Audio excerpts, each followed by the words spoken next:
Donc, bonjour tout le monde, aux personnes, pour ceux et celles qui sont arrivés à la rencontre. On va attendre quelques minutes avant de débuter officiellement la présentation pour laisser les gens arriver, mais on va commencer dans quelques minutes.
Je pense que je peux peut-être déjà commencer avec les consignes. France, qu'est-ce que tu en dis? Puis ensuite, je te laisserai la parole. C'est bon. Parfait. Donc, bonjour, bienvenue tout le monde à ce dernier midi découverte de la session. Donc, ça a passé vite. On est déjà rendu aux fêtes. Merci de votre présence. Puis, désolée pour le changement de dernière minute là, par rapport à au fonctionnement. Là. Malheureusement, c'était plus compliqué aujourd'hui d'organiser une rencontre en présence. Donc, c'est pourquoi on est en mode 100% webinaire aujourd'hui. On reçoit France Charles Fleury, qui est conseiller en mise en valeur des résultats de recherche à l'Observatoire national de l'amiante. Il va pouvoir se présenter plus en détail. Il va nous parler de comment valoriser les résultats de nos recherches. Sa présentation du savoir à l'action, une méthode pour appuyer la décision sur les meilleures connaissances. Si vous avez des questions au courant de la présentation, vous pouvez utiliser idéalement la section questions-réponses ben, moi, est en haut de mon écran. Peut-être qu'il y en a qui l'ont en bas. Les micros et les caméras sont fermés là, pour simplifier les choses, puis aussi, étant donné que la présentation est enregistrée. Donc, sans plus attendre, je te laisserai la parole, France. Donc, une présentation d'une vingtaine de minutes, puis ensuite, il y aura la période de questions. Merci. Merci Sarah-Anne. Bonjour, bonjour. C'est un réel plaisir de vous entretenir pour les 20 prochaines minutes sur une méthode qui nous sert à valoriser les résultats de vos recherches pour qu'elles servent concrètement dans des décisions, dans de la prise de décision. D'accord? On aborde, on attaque, c'est parti. Voilà. Donc oui, je m'appelle France-Charles Fleury, je suis à l'ONA comme conseiller en mise en valeur des résultats de recherche. Sachez que je porte un bagage de clinicien puis de gestionnaire dans le réseau de la santé et des services sociaux.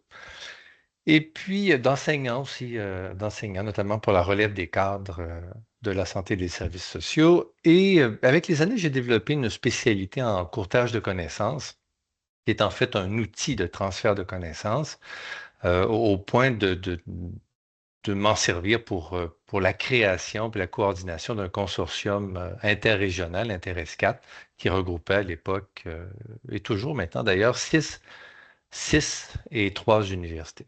Voilà. En cas de besoin, vous avez mes coordonnées sur cette diapo-là. Alors, au programme ce midi, quatre chapitres de présentation. D'abord, abordons rapidement le fossé entre le savoir, entre donc ce que vous créez comme connaissance et l'action, entendant leur utilisation concrète. Voyons en deuxième temps, rapidement et en bref, ce qu'est la méthode de courtage de connaissances. En trois, l'application concrète qu'on fait du courtage à l'Observatoire national de l'amiante. Hein, vous allez voir avec des produits précis, des exemples très concrets sur quelle forme ça peut prendre. Et enfin, on va terminer avec des questions, des commentaires, c'est certain. Et pour ceux qui le souhaitent, pour ceux si on devait déborder, il serait intéressant de pouvoir échanger sur vos propres besoins en courtage de connaissances, hein, sur ce que vous auriez besoin, vous, dans le cadre de vos activités de tous les jours. Voilà. Alors, j'espère qu'à la fin de notre rencontre, là, ben, vous aurez pu découvrir ou encore vous rappeler ce qu'est le courtage de connaissances, que vous prendrez conscience aussi de produits très, très, très concrets qu'on utilise présentement à l'Observatoire national de l'amiante, que vous aurez pu réviser des aspects euh, du besoin, du besoin d'efforts concrets pour valoriser les savoirs que vous produisez. Et enfin, peut-être d'envisager, de réfléchir à des utilisations concrètes dans vos propres activités. Voilà, c'est mon espoir pour les 20 prochaines minutes. D'abord, cette histoire de fossé, vraiment, écoutez, c'est tellement documenté dans la littérature, puis vous l'avez peut-être sûrement déjà éprouvé par vous-même. On crée des savoirs et puis ils restent là, ça prend du temps pour les implanter. C'est tellement intéressant qu'il y a même des synonymes dans la littérature. Puis j'aimais bien celui de Valley of Death, hein, carrément, à savoir ce fossé périlleux entre une découverte scientifique vraiment prometteuse, puis sa commercialisation ou son utilisation. C'est véritablement une préoccupation. Puis par exemple, on va s'amuser un peu avec cet exercice-là. À votre avis, en santé, parlons de la santé. Quel est le délai que ça prend pour que les résultats de nos recherches, des résultats positifs, là, des choses solides, là, se traduisent en pratiques concrètes, en pratiques cliniques? En nombre d'années, à votre avis, c'est combien d'années? Je vous laisse réfléchir quelques instants. En moyenne, combien ça prend de temps pour que nos meilleurs savoirs servent concrètement en santé? Tic-tac, tic-tac, tic-tac. Voici la réponse. 17 ans en moyenne. Bon, évidemment, c'est une littérature, ça vient d'une publication intéressante qui commence à être un peu ancienne. Les auteurs disent aussi, bah, c'est difficile à mesurer, hein, ça donne juste donc une idée intéressante. Enfin, bref, ça prend du temps, le fossé est réel. Ce qui est important de retenir, c'est que ce besoin-là est persistant de faire des efforts concrets, des efforts particuliers pour que les résultats de nos recherches soient véritablement utilisés par les décideurs. Et ces efforts-là vont prendre deux grandes formes. Je dirais, des coups de pouce concrets, alors, par exemple, avec des produits de courtage qu'on verra tout à l'heure, et carrément de l'accompagnement dans des projets, de l'accompagnement pour que les gens s'approprient les meilleurs savoirs pour qu'ils les intègrent concrètement dans la gestion de leurs projets. Voilà. On pourrait se demander alors, mais quels sont les principaux mécanismes qui font qu'un décideur, qu'une personne qui a un rôle de décision puisse utiliser les meilleurs savoirs? Alors, il y a une merveilleuse publication de Bracon et Dodson de 2016 qui a été reprise en 2025 comme un classique, nous rappelle qu'il y a comme 6 grands mécanismes qui favorisent l'utilisation. Je vous les je vous les décris rapidement.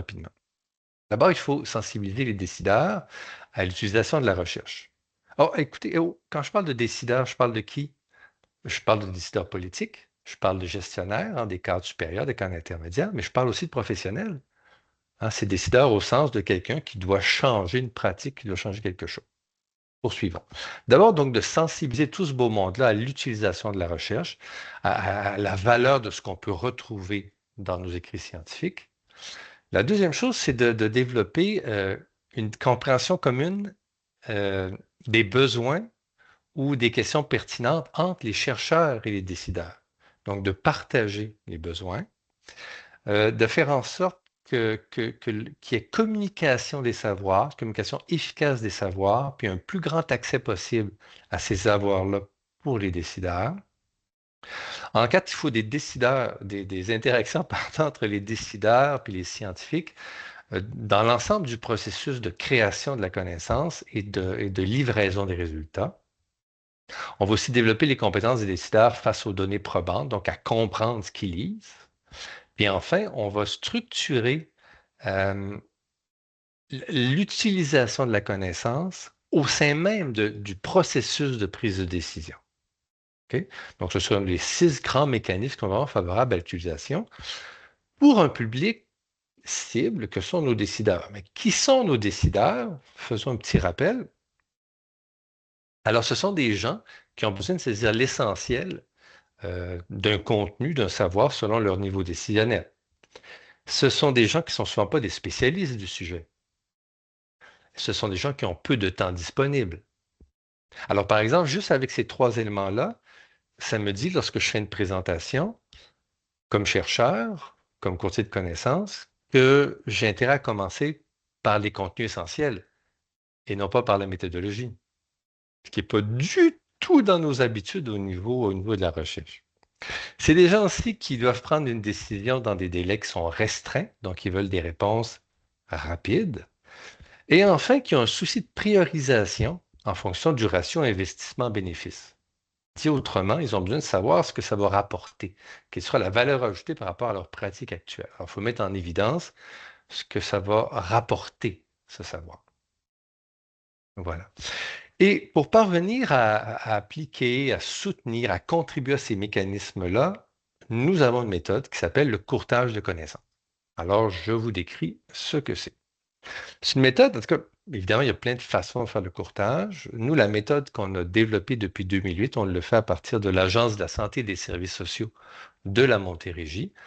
C'est Jacques Fortin vraiment qui a initié le truc à l'époque et puis on a bonifié la pratique avec les années. Il existe aujourd'hui, quand on fait une recherche sur le courtage de connaissances, c'est quelque chose qui est de plus en plus connu. Moi, ça fait un bout de temps que j'y travaille, puis on voit de plus en plus de publications. Alors, par exemple, quand on regarde, quand on met dans le titre courtage de connaissances, en anglais, idéalement, c'est plus payant, pour 2015 à 2025, et qu'on le met dans le titre, je veux voir dans le titre courtage de connaissances, bien, on obtient effectivement plusieurs résultats dans différents moteurs de recherche, que ce soit en éducation, que ce soit en santé, en réadaptation, soins infirmiers, gestion également, de même que tout ce qui est technologie et ingénierie. Donc, c'est quelque chose de bien connu et de mieux en mieux connu également pour son efficacité et sa robustesse. Alors, une petite définition, c'est toujours intéressant de savoir. Puis c'est la définition que nous, on privilégie. Il y en a plusieurs, mais c'est celle qui m'apparaît la plus intéressante pour le boulot qu'on a à faire, puis pour notre réalité québécoise. Le courtage, c'est un processus qui vise, via un intermédiaire, donc un courtier, une courtière de connaissances, à favoriser les relations et les interactions entre les différents acteurs, entre des chercheurs, des acteurs de terrain, des décideurs, dans le but de produire et d'utiliser au mieux les connaissances basées sur les preuves. Donc, les connaissances les plus probantes et les plus pertinentes. Les actions de l'intermédiaire peuvent être multiples, mais elles visent toutes à créer du lien et de la communication, à valoriser les connaissances et les compétences de chacun et, ultimement, à améliorer les pratiques. Ajoutons un petit peu de précision sur l'idée de produire et d'utiliser. C'est ce que nous avions développé à l'époque avec Jacques Fortin. C'est quoi produire et utiliser pour nous? C'est un travail efficace, rapide. C'est assez rapide le courtage pour répondre à des problèmes prioritaires en soutenant la prise de décision ou encore le changement de pratique. Puis on emploie des connaissances de pointe qui proviennent d'écrits. Donc, les écrits scientifiques, quand on parle de vos résultats de recherche, je suis vraiment dans la catégorie écrits scientifiques, mais c'est aussi pour nous la bonne littérature grise d'organisations réputées. On est encore dans les écrits. C'est aussi les pratiques prometteuses exemplaires et les avis d'experts. Voilà en gros pour la définition. Puis je vais dire, mais France, quel est le lien avec le transfert? Ben, en fait, le courtage, c'est un outil de la science plus large du transfert de connaissances qui peut s'appeler, je vous ai mis différents synonymes, là, ça veut dire à peu près la même chose, implantation et transfert de connaissances, etc. Là. En gros, ce sont l'ensemble de nos efforts qu'on met en place pour transformer les connaissances en gestes concrets qui peuvent informer les décisions, étayer les compréhensions ou encore améliorer carrément les pratiques. Voilà. Je ne vais pas plus loin par rapport aux définitions. Je tenais quand même à vous les formuler. Bien, qu'est-ce que ça donne, qu'est-ce que ça rapporte le courtage? Ce qu'on observe depuis plusieurs années, puis ce qu'on retrouve dans la littérature, on pourrait répartir ça comme en trois grandes rubriques. La méthode en soi, utiliser la méthode de courtage, elle est, par rapport à ce qu'on fait actuellement, elle est plus payante pour différents aspects. On voit aussi des effets au niveau des organisations, du fonctionnement des organisations, et aussi des effets sur les manières de faire, sur les pratiques, sur le travail professionnel ou le travail clinique. Pendant que je prends une gorgée d'eau, je vais vous laisser regarder cette diapositive. D'accord?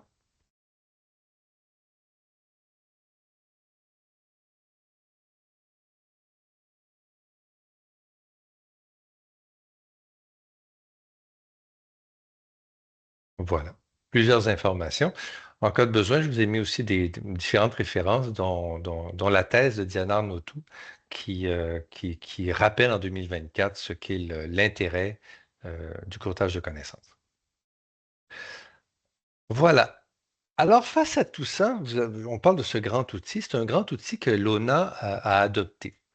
Euh, et pourquoi? Rappelons-nous le boulot de l'ONA, hein. Le travail de l'Observatoire, c'est de déterminer les meilleures pratiques, hein, de gestion de valorisation des résidus mini-amiantés, d'accord?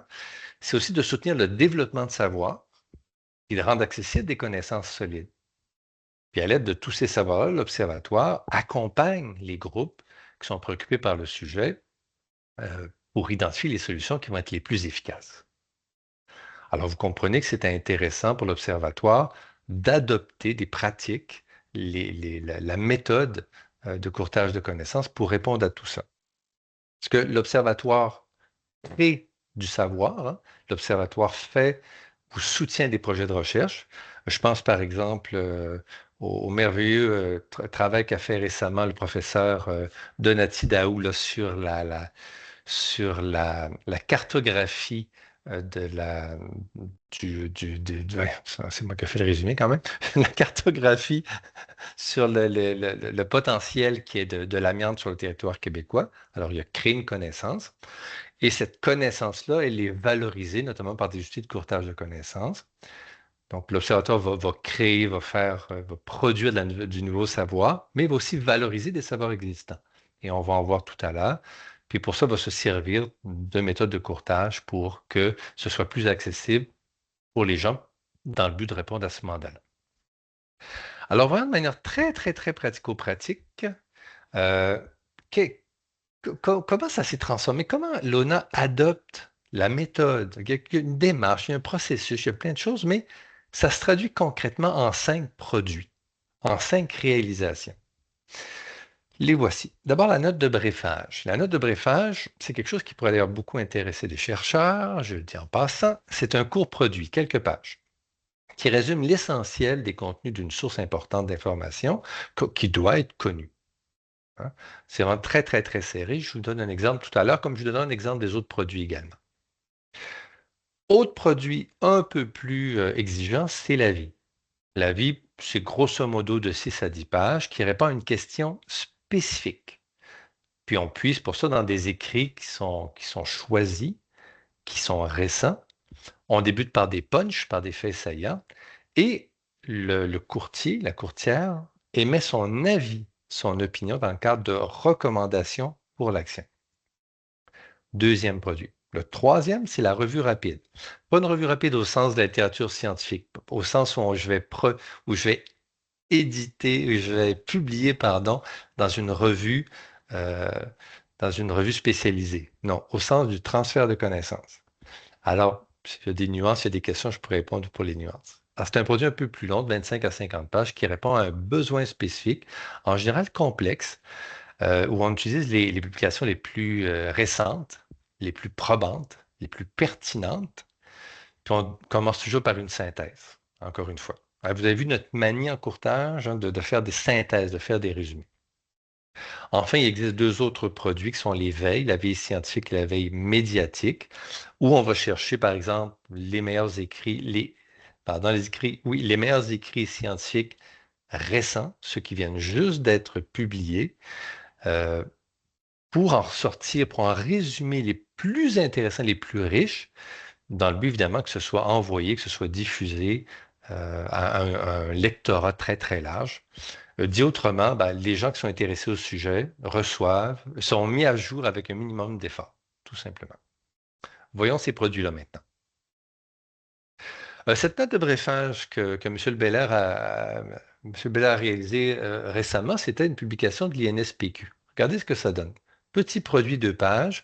On avait ce rapport de 75 pages de l'INSPQ que peu des décideurs que moi je connais auront eu le temps de lire. Ils veulent toujours lire, hein, c'est pas ça le problème. Ils n'ont pas le temps de le faire.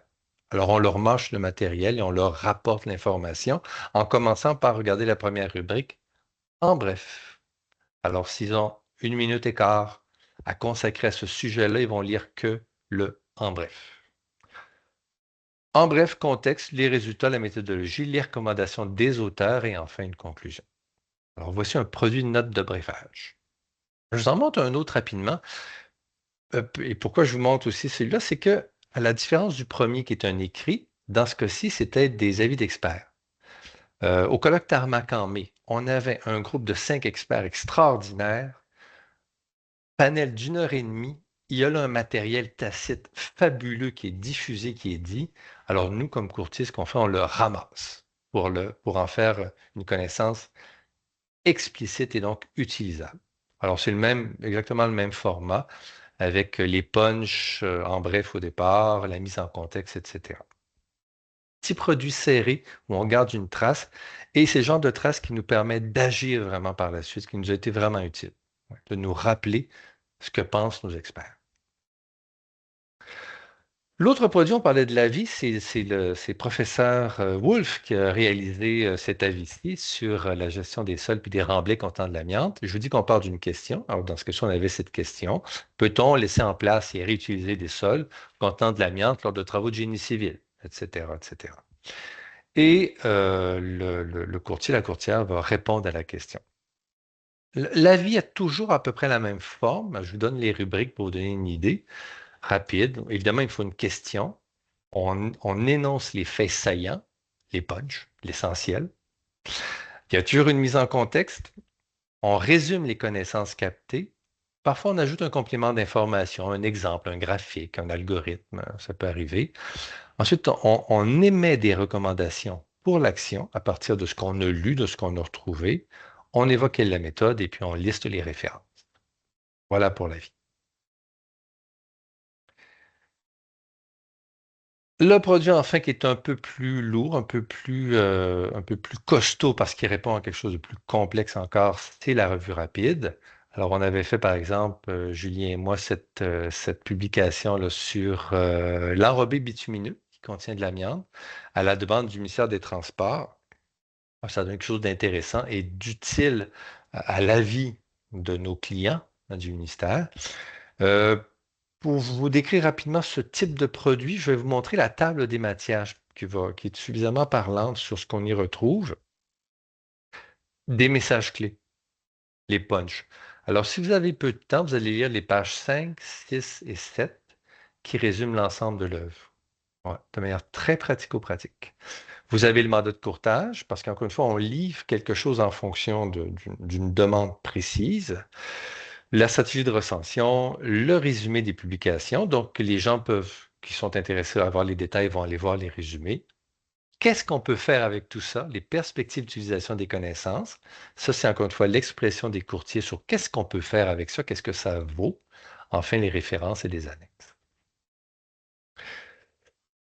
Enfin, un petit mot sur la veille rapidement. Je vais vous montrer seulement la veille scientifique. Vous en avez là le produit. Donc, ce que ça dit, c'est bonjour, chers lecteurs, chères lectrices.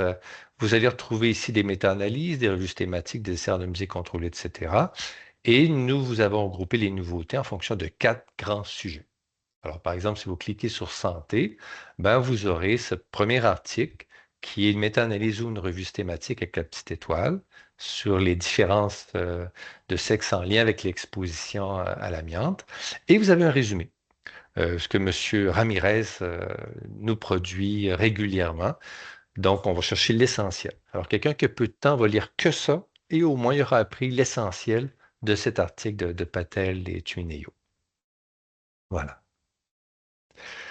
C'était en gros ce que je voulais vous présenter sommairement, rapidement. C'est tout un résumé de ce qu'est le courtage et de ce que nous faisons à l'Observatoire. Puis vous voyez, nous sentons qu'il faut poursuivre les efforts de valorisation. Euh, Nous savons formellement qu'un rapport de recherche envoyé à quelqu'un dans un courriel, c'est peu probable que ça fonctionne. Évidemment, le fait que ça ne fonctionne pas du tout est peu probable aussi, là, mais il faut quelque chose d'un peu plus pour que ça fonctionne, vu l'occupation des gens et leur connaissance, leur capacité à lire et à comprendre le matériel. Alors, à ce stade-ci, je vous lis cette diapo, puis je ferme mon partage. Avez-vous des questions, avez-vous des commentaires? Puis ensuite, j'aimerais ça savoir si, au sujet d'une possible offre de service en courtage, ce serait quoi vos besoins? Qu'est-ce qui pourrait vous être utile dans vos activités, en termes peut-être de formation, en termes de production, en termes de structuration? C'est quelque chose qu'on pourrait aussi aborder. Alors, je ferme mon écran, j'arrête le partage et je vous écoute. On a 7 minutes là, pour les échanges. Donc, je vous invite encore une fois à utiliser la section questions-réponses. Mais je peux aussi ouvrir votre micro si vous préférez lever la main. On va essayer en espérant que ça fonctionne bien. Si vous voulez partager vos idées avec France ou lui poser des questions directement.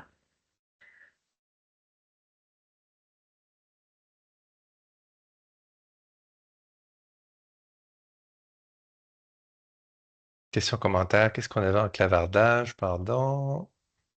Je n'avais pas de questions pour l'instant dans la section questions-réponses, dans le clavardage non plus. Je vous ai mis, pendant que vous réfléchissez, évidemment, les produits que je vous ai montrés de Luna sont sur le site de Luna, hein. Ils sont disponibles, ils sont en accès libre. Alors, vous pouvez évidemment aller voir ces matériaux-là. Et si vous sentez le besoin qu'on vienne, que l'auteur, que le courtier et la courtière viennent vous les présenter, ben, n'hésitez pas. Je vous ai dit, un document, c'est intéressant. Mais ce qui est encore plus riche pour l'appropriation, c'est que quelqu'un nous présente les informations, nous présente les contenus. Excessivement rentable. Excessivement rentable. Oui, oui, oui, M. Berthiaume, la présentation va être évidemment à votre disposition. Ah, Angelo la dit la section question. ne fonctionne pas.